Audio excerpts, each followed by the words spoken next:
জি 24 ঘন্টায় আপনাদের স্বাগত। শুরু করছি ক্রস ফায়ার। ভোটের বাংলায় তাপমাত্রার সঙ্গে পাল্লা দিয়ে চড়ছে রাজনীতির পারদ। রাজনীতির রুটিন মেনেই চলছে অভিযোগ, তরজা, কটাক্ষ, ভোট যুদ্ধে। আজ যুযুধান বিজেপি আর তৃণমূলের ফোকাস ছিল পশ্চিমাঞ্চলের লালমাটির বাঁকুড়ায়। আজ হুইল চেয়ারে বসে ম্যারাথন প্রচার চালান মমতা বন্দ্যোপাধ্যায়। মেজিয়া, ছাতনার, রায়পুরে পরপর সভা করেন। অন্যদিকে বিষ্ণুপুরে রোড শো এর পর কতুলপুরে সভা করেন বিজেপির সর্বভারতীয় সভাপতি জেপি নাড্ডা। তবে সব ছাপিয়ে রাজনীতির কারবারিদের আলোচনার কেন্দ্রে অমিত শাহর লেট নাইট মিটিং। এই নিয়ে আলোচনা করবো আজকে ক্রস ফায়ারে। আমাদের সঙ্গে আজকে ক্রস ফায়ারে যারা উপস্থিত রয়েছেন তাদের সঙ্গে পরিচয় করিয়ে দিই। আমাদের সঙ্গে রয়েছেন তৃণমূল কংগ্রেসের পক্ষ থেকে অর্পিতা ঘোষ, আমাদের সঙ্গে সিপিআইএম এর পক্ষ থেকে রয়েছেন তরুণ ব্যানার্জি, কংগ্রেসের পক্ষ থেকে চন্দন ঘোষ চৌধুরী, রয়েছেন রাজনৈতিক বিশ্লেষক ইমন কল্যাণ লাহিড়ী এবং আর কিছুক্ষণের মধ্যেই যোগ দেবেন বিজেপির পক্ষ থেকে তনুজা চক্রবর্তী। আমরা আলোচনায় আসার আগে একবার দেখাই প্রার্থী নিয়ে জেলায় জেলায় ক্ষোভ বিক্ষোভ। রাত জেগে কলকাতায় জরুরি বৈঠক অমিত শাহর। প্রাক্তন সভাপতির চোখা চোখা প্রশ্নের মুখে রাজ্যের দায়িত্বপ্রাপ্ত বিজেপি নেতারা। কলকাতার বৈঠকের পর এবার রাজ্য নেতাদের দিল্লিতে তলব অমিত শাহর।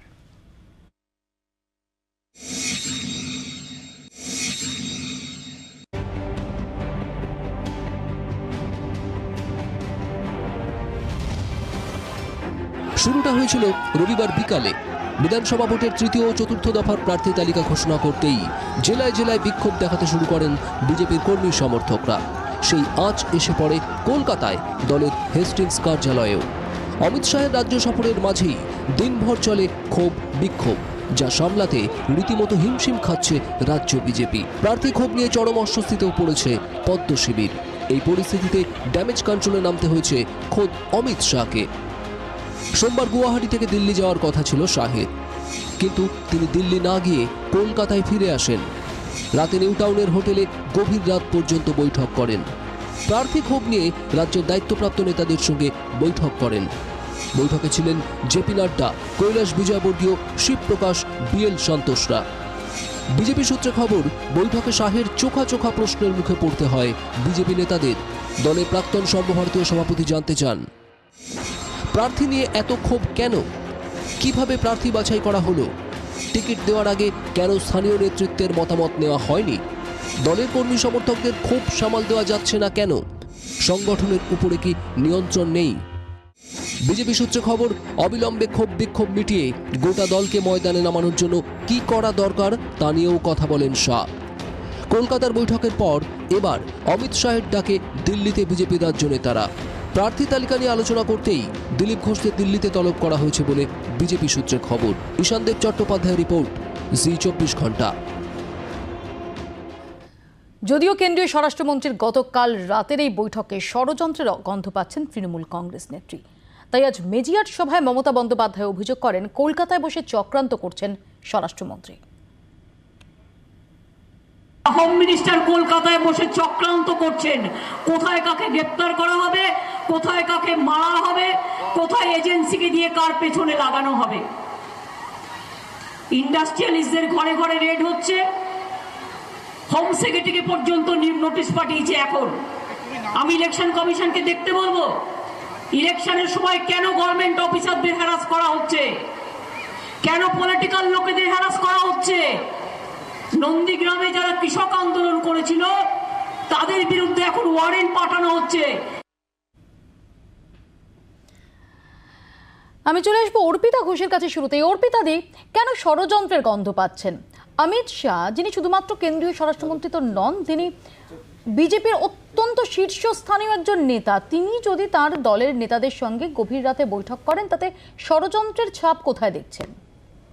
দেখুন, এই গভীর রাতে বৈঠক করা নিয়ে তো অসুবিধা ছিল না, কিন্তু আপনারা যদি খেয়াল করে দেখেন যে এটা বিজেপির জন্য নতুন নয়। আমরা 19 সালের নির্বাচনেও দেখেছি যে ঠিক এই ধরনের কন্টিনিউয়াসলি ওদের একটা ইন্টারভেনশনে একটার পর একটা, এই কারোর কোথাও সিবিআই, কোথাও ইডি, কারোর কাছে নোটিশ, কাউকে অমুক। তো এই যে কন্টিনিউইটিটা বোঝা যায় যখন অমিত শাহ সাহেব এখানে বসে আছেন, তখন তারপরেই এই তৎপরতাগুলো বেশি করে দেখা যাচ্ছে। অতএব এটা থেকে পরিষ্কার হয়ে যায় যে শুধুমাত্র দল সামলাতে বা শুধুমাত্র প্রচারের জন্য যে স্বরাষ্ট্রমন্ত্রী আসেননি, তিনি আরও কিছু অভিসন্ধি নিয়ে এসেছেন, সেটা কিন্তু পরিষ্কার হয়ে যায় তার পরবর্তী কার্যকলাপগুলোতে। যখন অ্যাকশনগুলো হতে থাকে তখন বোঝা যায় যে আসলে এর ভিতরে অভিসন্ধিটা কি ছিল। অর্থাৎ আপনারা মনে করছেন না যে এটা কাকতালীয়, অর্থাৎ একদিকে অমিত শাহ তিনি রাতে ফিরে এসে দলীয় নেতাদের সঙ্গে বৈঠক করছেন, অন্যদিকে যে অভিযোগটা আমরা মমতা বন্দ্যোপাধ্যায়ের গলায় শুনলাম বা আপনার গলায় শুনতে পাচ্ছি যে অফিসারদের নাকি হারাস করা হচ্ছে। হ্যাঁ, দেখুন কাকতালীয় মানে বলাটা খুবই অদ্ভুত, কারণ বিজেপি সরকারকে 14 সাল থেকে 21 সাল পর্যন্ত যারাই সরকারে দেখেছেন তারাই বুঝতে পারছেন যে ওদের সরকারের জমানায় কোনো কিছু কাকতালীয় হয় না, সবটাই খুব প্ল্যান্ড ওয়েতে আসে সামনে।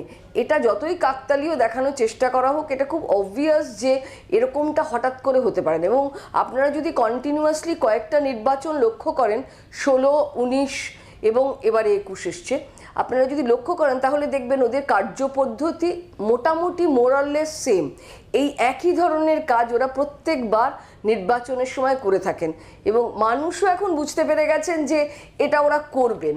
এটা এত অবভিয়াস হয়ে গেছে ন্যাচারালি, সেই জন্যই আমরা এই প্রশ্নটা তুলছি যে উনি। আমি তনুজা চক্রবর্তীর জন্য অপেক্ষা করছি। ডেফিনেটলি আপনি আপনাদের এই অভিযোগগুলো নিয়ে তনুজা চক্রবর্তীর কাছে যাব, তার আগে একটু চন্দন ঘোষ চৌধুরীর কাছে জানার চেষ্টা করবো, আপনারা কি একই রকম অভিসন্ধি দেখেন এর মধ্যে? কি একজন কেন্দ্রীয় স্বরাষ্ট্রমন্ত্রী, তার একই সঙ্গে দলের অনেক গুরু দায়িত্ব রয়েছে এবং তাকে বিজেপি দাবি করে যে তিনি বিজেপির চাণক্য, সেখানে দাঁড়িয়ে তিনি তার দলীয় নেতাদের। আমরা তো দেখে আসছি নারদা থেকে কখনো ওদের ব্লক করা হয়, গার্ড করা হয়, আবার ঠিক উল্টো দিকে যখনই নির্বাচন আছে তখনই মাইলেজ পাওয়ার চেষ্টা করা হয়। ডিফেন্সটাই নাকি আলগা নড়বড় চক্রান্ত বলেন, কিন্তু বাস্তব সত্য তো এখানে বলে যাচ্ছেন উনি, আমি শুনছি আর কি, বাস্তব সত্য তো এখানে বলতে চাইছেন যে তৃণমূল কংগ্রেস এইটা বলছে আমাদের মধ্যে করাপশন বেশি। আমার মনে হয় যে এই যে মানুষ এইগুলো অবশ্যই জানে, কেন জানবে না? মানুষ জানে, মানুষ দেখছেন, মানুষ উন্নয়ন দেখছেন। আপনাদের মতন কোনো একটা রাজনৈতিক দলের সঙ্গে আরেকটা মিলে গিয়ে কিভাবে বাংলায় কি করা যেতে পারে, আরও কি করা যেতে পারে, বিজেপিকে কিভাবে সাহায্য করা যেতে পারে, যেভাবে সেগুলো আপনারা করছেন সেটাও মানুষ দেখছেন। বাংলায় গত 10 বছর ধরে তৃণমূল কংগ্রেসের সরকার আসার পর থেকে মানুষ ডেভেলপমেন্ট দেখেছেন, কিন্তু সেই ডেভেলপমেন্টকে কোথাও একটা কাউন্টার করার জন্যে আমাদের এখানে বাম কংগ্রেস যে জোট বেঁধেছেন এবং বিজেপিকে সাহায্য করার জন্য যে জোট বেঁধেছেন সেটাও মানুষ দেখছেন। আমি আসবো অর্পিতাদি, আমি চন্দনবাবুর কাছে আসবো। ইতিমধ্যে তনুজা চক্রবর্তী বিজেপির তরফ থেকে আমাদের সঙ্গে এসে যোগ দিয়েছেন। তনুজাদি, আপনি আসার আগে যে আলোচনা হচ্ছিল, অমিত শাহ কাল গভীর রাতে যে বৈঠক করেছেন, আজকে মমতা বন্দ্যোপাধ্যায় অভিযোগ করেছেন যে কেন্দ্রীয় স্বরাষ্ট্রমন্ত্রী তিনি কলকাতায় বসে চক্রান্ত করছেন এবং তারপর কেন্দ্রীয় এজেন্সির তৎপরতা বাড়ে অফিসারদের। তিনি হোম সেক্রেটারি তাকে তার প্রসঙ্গ টেনে এনে বলেছেন যে অফিসারদের ভোটের মুখে ভয় দেখানোর চেষ্টা চলছে, তাদের হ্যারাস করানোর চেষ্টা চলছে। দেখুন, যদি দুর্নীতি পরায়ণ না হয় তাহলে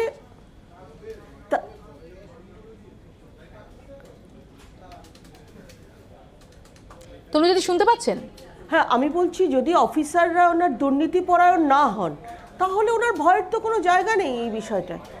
আমার প্রশ্ন যেটা, অমিত শাহ স্বরাষ্ট্রমন্ত্রী যেমন, তেমনি আমাদের পার্টির প্রাক্তন সভাপতি, উনি আমাদের একজন মানে শীর্ষ নেতৃত্ব। উনি এসে আমাদের পার্টির সঙ্গে কখন ভোটের আগে কি ধরনের মিটিং করবেন সেটা মমতা ব্যানার্জি না দেখে, বরং উনি যেটা কালকে বলছিলেন, আমি দেখছিলাম একটা আপনাদেরই মিডিয়াতে, ওনার কিছু মানে শরীরী ভাষা, ওনার যে মুখের শব্দচয়ন, যে এক পায়েই খেলা হবে না কিরকম একটা ভাবে উনি থ্রো করলেন। অদ্ভুত, কোনো উন্নয়নের কথা নেই। এই যে অনুপ্রেরণায় 8 বছর কেন এত বেকার সমস্যা বাড়লো, কেন এত চাল চুরি হলো, কেন এত দুর্নীতি হলো, কিচ্ছু কথা নেই। শুধু অমিত শাহ কি করছে, কি বিজেপি করছে, এটা কোনো সরকারের। যে অর্পিতাদি একটু আগে বলছিলেন যে এটাই আপনাদের মোডাস অপারেন্ডি, 2016 থেকে শুরু করে 2019 এখন 2021 নির্বাচনের আগে কেন্দ্রীয় এজেন্সি তাদের সামনে দিয়ে দেওয়ার একটা প্রবণতা আপনাদের রয়েছে এবং গোটাটাই এবার কলকাতায় বসে কালকের যে মিটিং তার নেপথ্যে অভিসন্ধি রয়েছে। তিনি বলছেন এটা আপনাদের পুরনো একদম মোডাস অপারেন্ডিটাই আপনাদের এরকম। না, আমাদের যে 138 জন মারা গেল তাহলে কি প্রশাসনিক সাহায্য নিয়ে মমতা ব্যানার্জি মারলেন? এই প্রশ্নটা সেটা নয়, অপ্রাসঙ্গিক না এগুলো। এটা অভিসন্ধিটা খুব পরিষ্কার বোঝা যায়। দেখুন ইডি এরা অটোনমাস বডি, এরা কিভাবে কাজ করবে সেটা কি করে সরকার জানবে? সিবিআই ইডি অটোনমাস বডি, এত ভয় পাওয়ার কি আছে?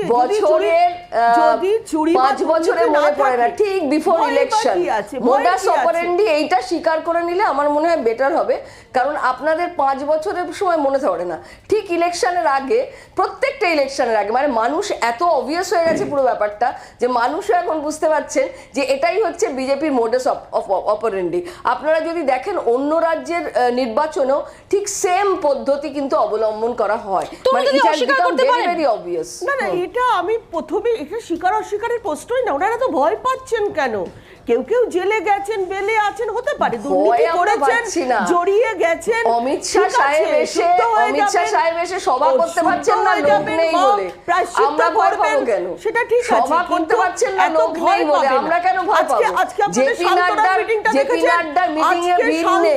মিটিংটা দেখেছেন? আপনারা আমাদের মিটিং গুলো দেখুন, দেখেছি আজকে মহিলা সদস্য ছিল, সব সিভিক পুলিশ আর মহিলারা ছিল, কেউ ছিল না। আজকে সান্তরার আমাদের মিটিং দেখুন, আপনারা অমিত শাহের মিটিং তো করতেই পারলেন না, আপনাদের স্বরাষ্ট্রমন্ত্রী মিটিং করতে পারছেন না, শুধুমাত্র লোক নেই।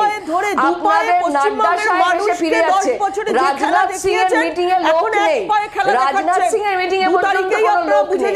আমাদের ভয় পাওয়ার কিছু নেই। সেকেন্ড মে আপনারা যাবেন পশ্চিমবঙ্গের দুজনের কাছেই আসবো। আমি একটু চলে যাব তরুণ ব্যানার্জির কাছে। তরুণ বাবু, এই যে অভিযোগ পাল্টা অভিযোগ যে অমিত শাহ তিনি নাকি এখানে বসে ষড়যন্ত্র করছেন, এটা যখন মুখ্যমন্ত্রী করছেন, একটা রাজ্যের মুখ্যমন্ত্রী এই অভিযোগটা করছেন কেন্দ্রীয় স্বরাষ্ট্রমন্ত্রীর বিরুদ্ধে, সেটা অত্যন্ত সিরিয়াস একটা মাত্রা যোগ করে। এই সম্পর্কে আপনাদের অবস্থানটা কি? দেখুন, কিছুদিন আগে পর্যন্ত তৃণমূল কংগ্রেস না বিজেপি এই ছিল হচ্ছে খবর। এখন পরিষ্কার হয়ে গেছে যে বাম, কংগ্রেস, আইএসএফের সংযুক্ত মোর্চা সামনে চলে এসছে। এখন লড়াইটা ত্রিমুখী। ফলে অর্পিতা ঘোষ ঠিকই বলেছে, নির্বাচনের সময় এই ধরনের ঘটনাগুলো ঘটবে। তৃণমূল এবং বিজেপি এই বাইনারিটা তৈরি করবার জন্য এগুলো ঘটতে থাকবে। অর্পিতা দেবীও জানেন। আমাকে বলতে দিন, আপনি বলার সময় তো আমি ডিস্টার্ব করিনি। আপনি শুনুন, সেটা হচ্ছে আপনারা তো জানেন 2016 সালে মমতা ব্যানার্জি জনসভায় বলেছিলেন তো, আমি যদি আগে জানতাম তাহলে এদেরকে প্রার্থী করতাম না। এবারের প্রার্থী তালিকায় তো দেখলাম আছে তো এই যারা হচ্ছে যে নারদা কেলেঙ্কারিতে যুক্ত, যাদের ছবি দেখা গেছে, সুব্রত মুখার্জি আছে, আমাদের হচ্ছে যে মদন মিত্র আছে, আমাদের ববি হাকিম আছে, এরপরেও তো এরা আছে। কোথার থেকে আশ্বাস পেয়েছেন? আশ্বাস পেয়েছেন তো বিজেপির কাছ থেকে, অমিত শাহের কাছ থেকে, যে এদের কোনো শাস্তি হবে না, কিচ্ছু হবে না। সেই কারণেই তো এদেরকে প্রার্থী করা হয়েছে।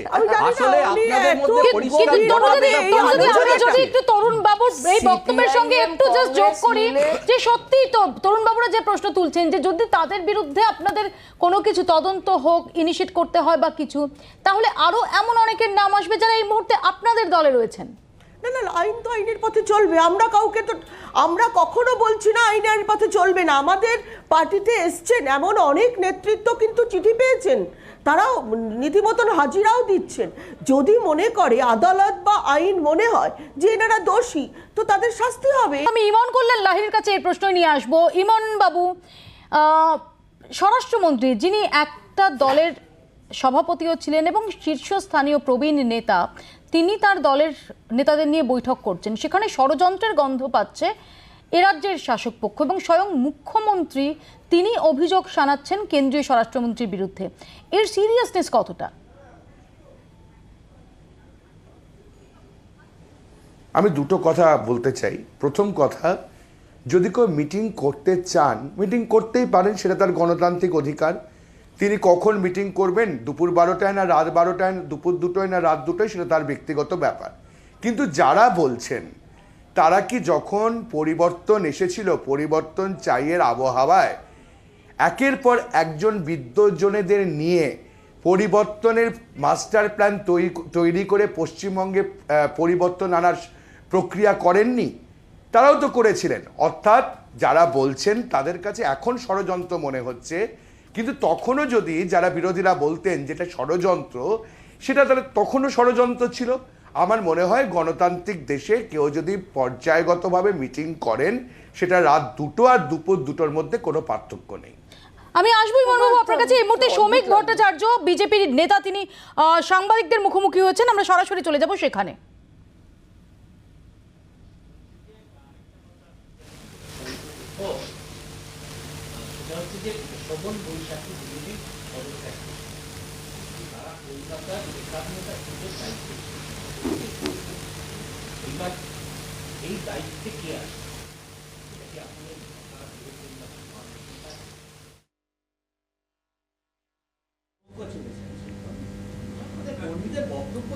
না, কোনো নৌকোকে অনাথ করে দেবে না বিজেপি। আলোচনা চলছে, সব ঠিক জায়গায়, ঠিক সময় ঠিক প্লেয়ার নামবে।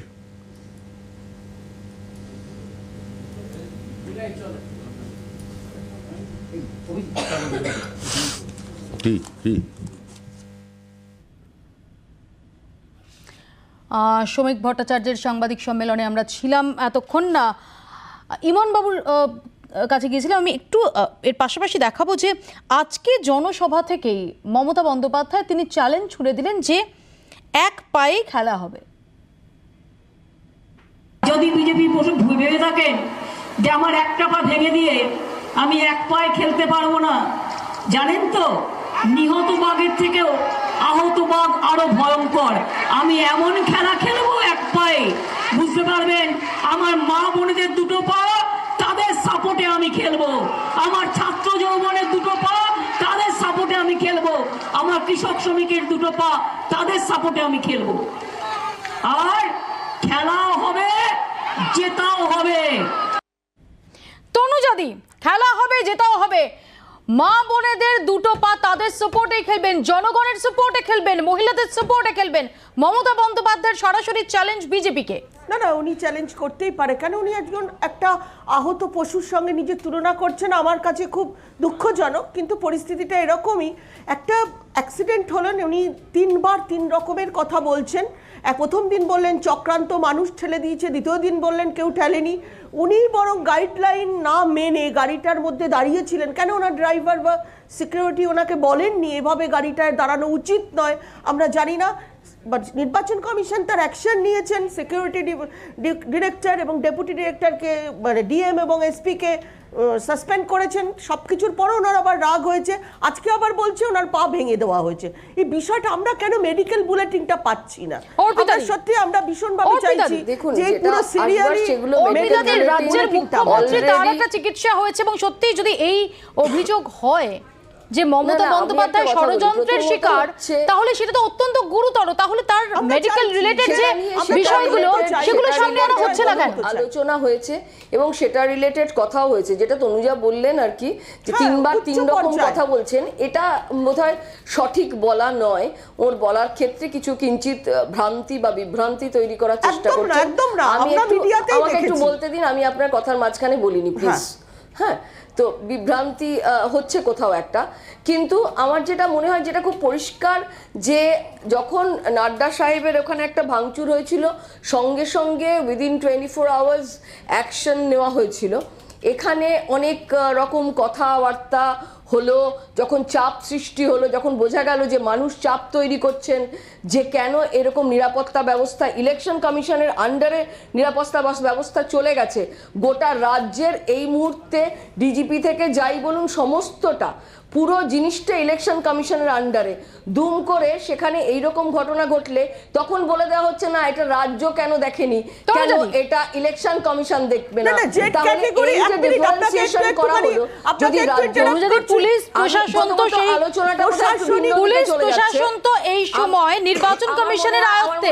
নাম্বার 1, নাম্বার 2, তৃণমূল কংগ্রেস যে অভিযোগ করছে যে তার জাস্ট আগেই ডিজিকে সরিয়ে দেওয়া হয়েছিল, এবং ডিজির মতো শীর্ষস্থানের শীর্ষ পদাধিকারী একজন, তাকে অপসারণ কিন্তু এই রাজ্যে সাম্প্রতিক অতীতে কেউ স্মরণ করতে পারছেন না। এগুলোর সঙ্গে তো যোগসূত্র খুঁজছে তৃণমূল, এবং সেখানে একটা ষড়যন্ত্রের তত্ত্ব খুঁজে পাচ্ছে তৃণমূল কংগ্রেস। কি তৃণমূল কংগ্রেস যে নতুন ডিজি এসেছেন তাকে সন্দেহ করছেন? ওনারা স্পেসিফিক্যালি বলুন, ওনারা স্পেসিফিক্যালি বলুন, ওনারা কি তাহলে আবার বলছেন কেন? তাহলে ডিজি তো হতেই পারে, তাহলে আপনারা সিকিউরিটির ব্যাপারে বলছেন কেন? তাহলে ডিরেক্টরকে কেন কেন সাসপেন্ড করার সময় আপনারা আবার তাতে বলছেন কেন সরানো হলো? তাহলে ইলেকশন কমিশন যখন স্টেপ নিচ্ছে তখনও আপনাদের পছন্দ হচ্ছে না। মানে এটাকে নিয়ে একটা সহানুভূতি ছাড়া বলবেন না, যে তৃণমূল রাজ্যের দায়িত্ব তলে মাটিতে তারা এই সহানুভূতি ভোট করানোর জন্য এটাকে ইউজ করছে। আপনারা ইস্যু করার চেষ্টা করছেন, সহানুভূতি পাওয়ার জন্য এই সহানুভূতি পাওয়ার আমাদের প্রয়োজন নেই। বাংলার মানুষ আমাদের চেনেন, আপনাদেরও চেনেন। 14 সাল থেকে আজকে 21 সাল পর্যন্ত আপনারা কি কাজ করেছেন কেন্দ্রে? আসুন না মুখোমুখি বসি, একদম ডেভেলপমেন্ট নিয়ে বসি। আপনারা যে মিথ্যে কথা বলে শুরু করেছিলেন 15 লাখ টাকা দেবেন, মিথ্যে কথা বলেছেন ডিমনিটাইজেশনের সময় মানুষের কাছে, জিএসটি নিয়ে অনেক ভাওতাবাজি হয়ে গেছে, প্রতিটি বিষয় 2 কোটি করে চাকরি দেবেন বছরে। আপনারা একটু হিসাবগুলো দেখান না। পশ্চিমবাংলার চাকরিগুলো দিয়েছিলেন, আপনাদের পশ্চিমবাংলার চাকরিগুলো ব্যাক করে হয়েছে কেন? যেভাবে আপনারা পয়সা নিয়ে টাকা দিয়েছেন, আপনারা চাকরির জন্য মেধাবী ছেলেমেয়েদের বাদ পশ্চিমবঙ্গে আসছেন কেন? নিয়ে চাকরি দিয়েছেন আপনারা বলুন না। আমি আপনার প্রশ্নে আলোচনায় ফিরবো প্লিজ, আলোচনায় ফিরবো, কারণ জেপি নাড্ডা তার পাল্টা হুঁশিয়ারি যে দোষটা মেয়ে খেলা শেষ হবে। একদিকে মমতা বন্দ্যোপাধ্যায় যখন বলছেন ভাঙা পায়ে খেলা হবে, খেলার শেষের হুঁশিয়ারি দিচ্ছেন জেপি নাড্ডা। শুনুন। आप लोगों का जो मैं जोश देख रहा हूं, जो तालियों की गड़गड़ाहट देख रहा हूं, मुझे ऐसा लगता है कि आपको कुछ बताने की जरूरत नहीं है। खेला शेष हो गए, खेला शेष हो गए, और ये हम नहीं करेंगे, ये शेष आप करेंगे, ये मुझे विश्वास है। मैं पूछता हूं ममता जी, अब आप राजनीति से कब संन्यास लेंगी? लेकिन मैं ये कहना चाहता हूं, आप ले न ले, बंगाल की जनता आपको राजनीति से अलग जरूर करेगी, ये मेरा विश्वास है। इसको मैं आपके सामने। অর্পিতাদি, মমতা বন্দ্যোপাধ্যায়ের খেলা শেষ করার হুঁশিয়ারি দিচ্ছেন জেপি নাড্ডা। তিনি বলছেন যে রাজনৈতিক সন্ন্যাসে যেতে হবে মমতা বন্দ্যোপাধ্যায়কে। জেপি নাড্ডা সাহেবের আসলে বাংলাকে জানা নেই, মানে উনি তো বাংলার মানুষ নন, উনি বাংলার চরিত্রটা জানেন না। আমাদের কালচারালি বা আমাদের যে মানে বাংলার যে ঐতিহ্য বা যে সংস্কৃতি বা যে পারিপার্শ্বিকতা, যে মানে আমাদের রক্তের মধ্যে যা বসত করে, সেটা কখনোই জেপি নাড্ডা সাহেবের পক্ষে জানা সম্ভব নয়। তাই উনি ভাবছেন যে উনি এখানে এসে আপকা খেলা শেষ হবে বললেই বোধহয় হয়ে যাবে। ব্যাপারটা এত সোজা একেবারে নয়। বাংলার মানুষ দেখিয়ে দেবেন, আপনারা জাস্ট অপেক্ষা করুন না 2 মে অবধি, তো তারপরে দেখবেন যে কাদের খেলা শেষ হবে। উনি বললেন মমতা ব্যানার্জি 1 পায়ে খেলুন, 2 পায়ে খেলুন, কি 4 পায়ে আহত বাঘের মতন খেলুন, যেরকম খেলাতেই আমাদের স্বাগত। আমরা খেলাটা শেষ করব, আমরা করব না, আমরা খেলবো না, আমরা শিল্প বান্ধব একটা পশ্চিমবঙ্গ রাজ্যকে উপহার দেবো বিজেপি সরকারে এসে, আর জনগণ খেলাটা শেষ করবে। তবে এখানে একটু আসবো তরুণ বাবুর কাছে। তরুণ বাবু, একদল বলছে খেলা হবে, একদল বলছে খেলা শেষ হবে। ইতিহাস রাজনীতি এই 2021-এর বিধানসভা নির্বাচন কি খেলাকে কেন্দ্র করে আবর্তিত হচ্ছে?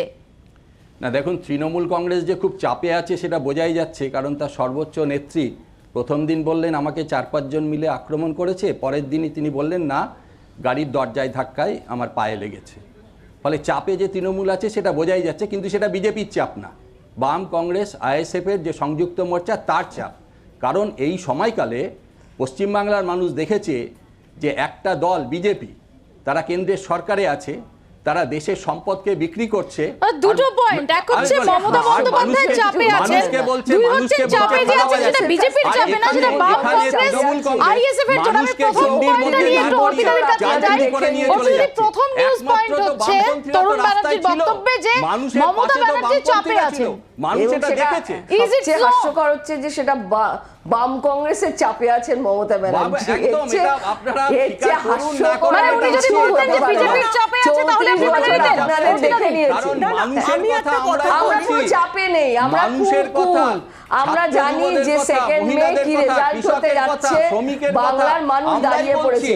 আরে শ্রমিকের কথা, মানুষের কথা বলে 34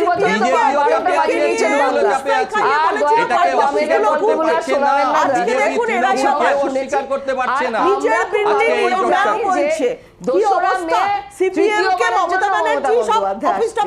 খুলে দিয়ে মিছিলে লোকদান করতো এতদিন,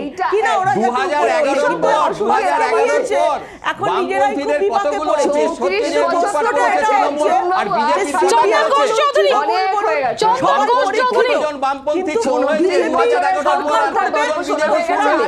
তাহলেই বুঝতে পারবেন। মৌপিয়া, এখানে যে আলোচনার আঙ্গিক আমি বিশেষভাবে বিজেপি এবং তৃণমূল প্রতিনিধিদের দেখছি যে দেখো মূল ইস্যু, যেটা মূল ইস্যু ডেভেলপমেন্ট হওয়া উচিত ছিল, মূল ইস্যুগুলো অর্পিতা দেবী, এক মিনিট আমাকে একটু বলতে দিন। আমি কখনোই ডিসরাপ্ট করি না বা ডিস্টার্ব করি না। আমি একটু বলে নিই। আপনাদের দেখুন, আপনি এবং তনুজাদি এই দুজনের মধ্যে যে আলোচনা, মূল আঙ্গিকটা আপনি দেখুন, কোনোটাই কিন্তু ইস্যু নয়। আপনারা কিন্তু ইস্যুগুলোকে অ্যাভয়েড করবার জন্য ডাইভার্ট করছেন। মানুষের মন থেকে আপনার মনকে ডাইভার্ট করবার চেষ্টা করছেন এবং আপনারা অ্যাটেনশন তৈরি করবার চেষ্টা করছেন যে কার কোথায় পায়ে চোট লাগলো, কিভাবে লাগলো, কেন লাগলো এবং কে কাকে চক্রান্ত করছে। একটা কথাও কিন্তু এখনো পর্যন্ত আপনারা রোড ম্যাপ করতে পারলেন না, যাতে হতে পারে একটা ডেভেলপমেন্টের সামনে রাখছেন। বাংলার ক্রাইসিস গত 10 বছরের, আপনাদের নেতাও তো বলেছেন পলিটিক্স অফ ভিকটিমহুড। চন্দন বাবু বল, আপনাদের নেতাও তো বলেছেন পলিটিক্স অফ ভিকটিমহুড। পলিটিক্স অফ ভিকটিমহুড, এটা আমি যদি বলি পরিষ্কারভাবে, এটাই তো বাস্তব অবস্থা। এখানে এমন একটা পরিস্থিতির মধ্যে তৈরি করেছেন যে এখানে পলিটিক্যাল শুনতে খুব ভালো লাগে যে এক রাজনৈতিক দল অন্য রাজনৈতিক দলকে বা সংবাদ মাধ্যমকে নিয়ে প্রশ্ন তুলছেন যে ইস্যু কোথায়। আমার যা মনে হয় এই মুহূর্তে তৃণমূল যে কথাগুলো বলছে, যে বিশেষভাবে সরকারটাকে পুরো হুইল চেয়ারে তুলে দিয়েছে, ওদের আর কিচ্ছু বলার নেই, ওরা নিজেরাই বুঝিয়ে দিয়েছে, একদম ফোকাসড ওদের সবকিছু, মানুষ বুঝে গেছে। এই যে 44 বছর 34 বছর সিপিএম আর তার এই 10 বছর বাবুল সুপ্রিয় তিনিও কটাক্ষ শানিয়েছেন বিল চেয়ার প্রসঙ্গ টেনে। কি বলছেন বাবুল সুপ্রিয় আজই টালিগঞ্জ, অর্থাৎ তার যে জায়গা থেকে, যে কনস্টিটিউয়েন্সি থেকে তিনি প্রতিদ্বন্দ্বিতা করবেন, সেখানে আজকে প্রচার শুরু করেন। সেখানে কি বলেন তিনি, শুনুন। 100% মানুষ আমাদের সাথে আছে, আমাদের হুইল আমাদের সাথে আছে, হুইল আমাদের দিকে ঘুরছে। কাজেই সহানুভূতির জন্য কোনো হুইল চেয়ারও লাগবে না এবং অন্য কোনো ধরনের গিমিকও লাগবে না, একদম মাঠে নেমে প্রচার হচ্ছে, তাই হবে। অর্পিতা ঘোষের কাছে যাব। বিল চেয়ার কটাক্ষ, শালীনতা বোধ থাকা উচিত বলে আমার মনে হয়। শালীনতা বোধ ছাড়িয়ে যাচ্ছেন লিমিট, এবং বাংলার মানুষ যেটা এগুলো সব শুনছেন, দেখছেন, লক্ষ্য করছেন। বাংলায় এই ধরনের অশালীন মন্তব্যের যে প্রবণতা, এই প্রবণতা আমি একটু ইমন কল্যাণ লাহির কাছে এই প্রসঙ্গে আসবো। ইমন বাবু, যখন আজকে দুর্ভাগ্যজনক ইমন কল্যাণের সঙ্গে আমাদের যোগাযোগ বিচ্ছিন্ন হয়ে গেছে, আমি আসবো ইমন কল্যাণের কাছে। একটা কথা বলবো মৌপ্রিয়া, জাস্ট প্লিজ তনুজা, চাইছি অর্পিতা দিরা রাগ করে কেন মেডিকেল বুলেটিনটা করে দিচ্ছেন না, কেন ডিটেইলস বলে দিচ্ছেন না যে এই হয়েছে দেখো পায়। আমাদের তো মানুষ তো তাহলে পশ্চিমবঙ্গের কিছু অসুবিধা হতো না। 7 জন মানে স্পেশালিস্ট ডাক্তার ওনাকে দেখলেন, একটা গঠন করা হলো, মেডিকেল বুলেটিন দিয়েছে না একদম। আবার আপনাদের বিজেপি কে পাঠিয়ে দিতে হবে আলাদা করে, এটা বলেননি তো আগে, তাহলে পাঠিয়ে আসলে খুব সংক্ষেপে ইমন কল্যাণ লাহির কাছে চলে যাব। ইমন বাবু, যে আলোচনা দেখছি যে সব রাজনৈতিক দলই এটা বলতে খুব পছন্দ করছে যে এই বিষয় নিয়ে কেন আলোচনা হচ্ছে, এই বিষয়টা কেন সামনে আসছে, কেন এই বাইনারি তৈরি হচ্ছে, ইত্যাদি ইত্যাদি ইত্যাদি, কেন মানুষের ইস্যু সামনে আসছে না। মানুষের ইস্যু আমরা কোনো রাজনৈতিক দলকে তুলতে দেখছি নাকি একমাত্র যারাই দল ছাড়ছেন, যে দলই ছাড়ুন না কেন, তারা শুধু বলছেন মানুষের কথা ভেবে দল ছাড়ছি, মানুষের জন্য কাজ করতে পারছিলাম না তাই দল ছাড়ছি, মানুষের কথা ভেবে এরকম একটা, এই ছাড়া সত্যি মানুষের ইস্যু, মানুষের কথা কোথাও রয়েছে?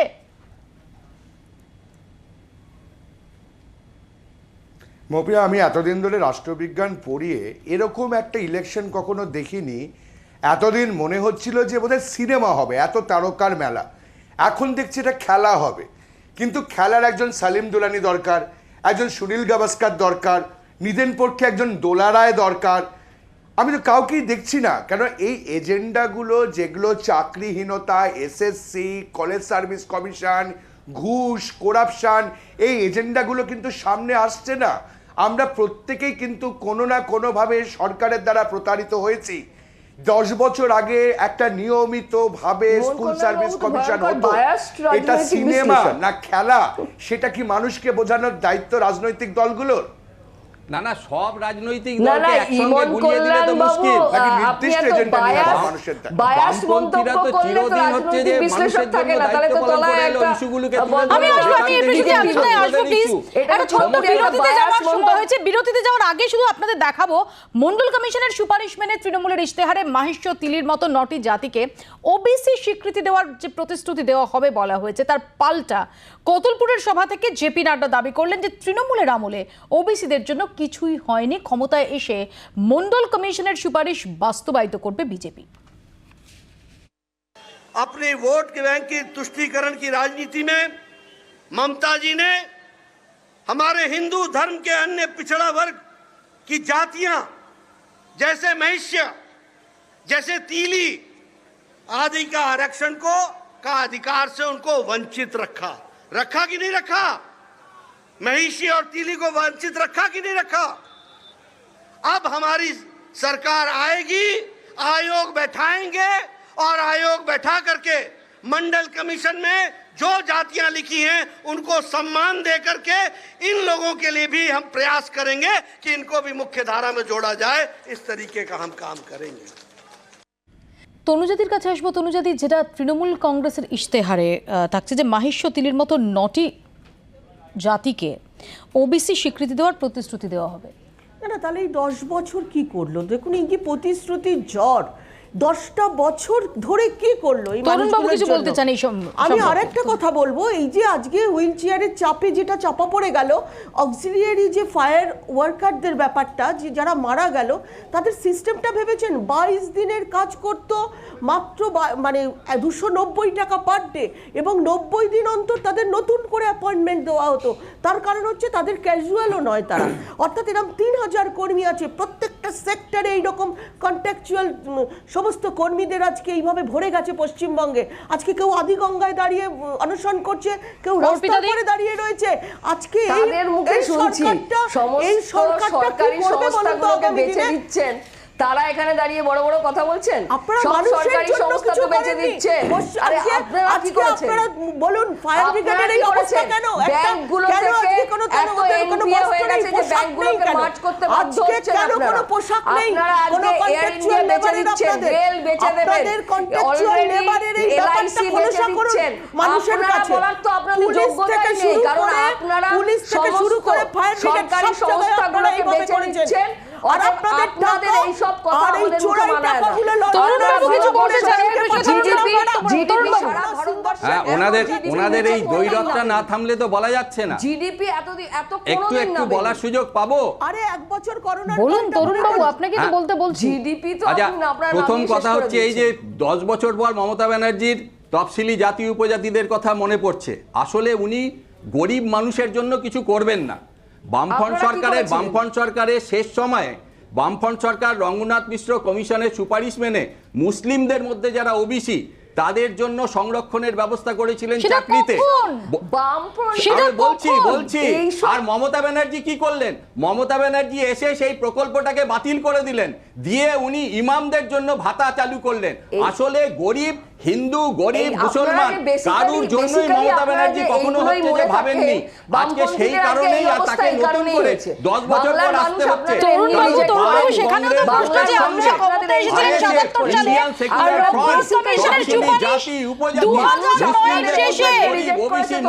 তাদের নিয়ে যে একটা ইন্ডিয়ান সেকুলার ফ্রন্ট তৈরি হয়েছে, তারা এসছে বাম কংগ্রেসের সঙ্গে, এটাই মমতা ব্যানার্জির বেশি করে চিন্তা।